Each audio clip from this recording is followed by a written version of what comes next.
and welcome back to News Channel 53. I hope you're having a good day this September 3rd, 1932, because many are not. This year, unemployment has reached an all-time high.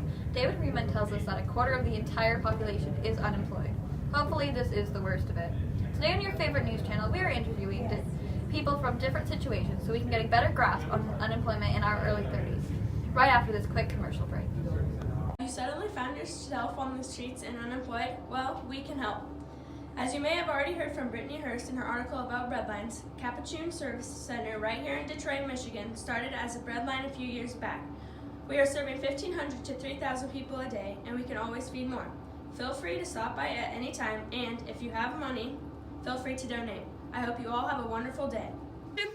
Welcome back once more. I would like to introduce you to our special guest, Veronica Whitmore. She recently was released from her job after a protest, and because of this, found herself and her family forced to fend for themselves and live on the streets. Veronica, would you mind discussing what you were protesting about? I was protesting the harsh conditions imposed by corporate gain. The conditions I was forced to work in were almost unconstitutional. As a result, I protested, knowing that I may face unemployment, but hoping to make a change. And you have a brother, is that correct? I do. And how was he affected by this failing economy? Well, since he's a farmer and all, it affected him different than I. You see, he does his farming on his own, and he's losing money very quickly. When the banks came to collect his bills, he didn't have enough money to pay for them, so they took his farm. He couldn't find a job in the city, of course, so he's on the streets with me.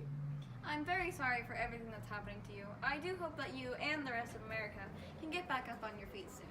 Thank you for giving me the chance to give you my point of view. I think that's all the time we have left in this interview. We'll be back with another guest shortly. This time, a breadline worker. Stay tuned.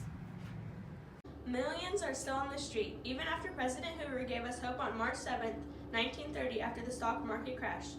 I'm only interrupting your normal programming to ask you a simple question. As you are walking down the street to a job you are so fortunate to have, please buy an apple or buy anything from those without a job. Help the unemployed. You may just save a life. This was brought to you by the Capuchin Service Center. We are doing everything we can to help our unemployed in our hometown, Detroit. And finally, we have our second and last guest for tonight, Renee Carley. Miss Carley works at a breadline, being paid in only food and a place to sleep. Let's hear her side of the story. Hello, Renee. How are you doing today? Oh, I'm doing just fine, thank you. It's so nice to be here. It gets me off the streets for a little while. I'm glad to hear you say that. As you know, we invited you here to talk about the breadline you are currently employed at. Would you mind sharing a brief history on the establishment itself? Why, of course. Well, if you didn't already know, I work at Breadline in Chicago on the corner of 9th and State Street. Believe it or not, the Breadline was started by the notorious gangster Al Capone. More than likely, he's just trying to clear up his name in the public, but some say that he's helping the poor more than our own government. Interesting. And about how many people are getting food from this breadline? More than you could count, ma'am. I really like the way how, I think it was John Bauman explains a different breadline. He says something along the lines of how hundreds of men were all lined up for blocks and blocks. It was a powerful line, but I just don't do it justice. I understand what you're saying, and I'm sure our viewers at home do as well. I do think we have to cut this interview a bit short due to time. Tune back at 6 for a report on tomorrow's weather. Until then, goodbye and have a nice night, everyone.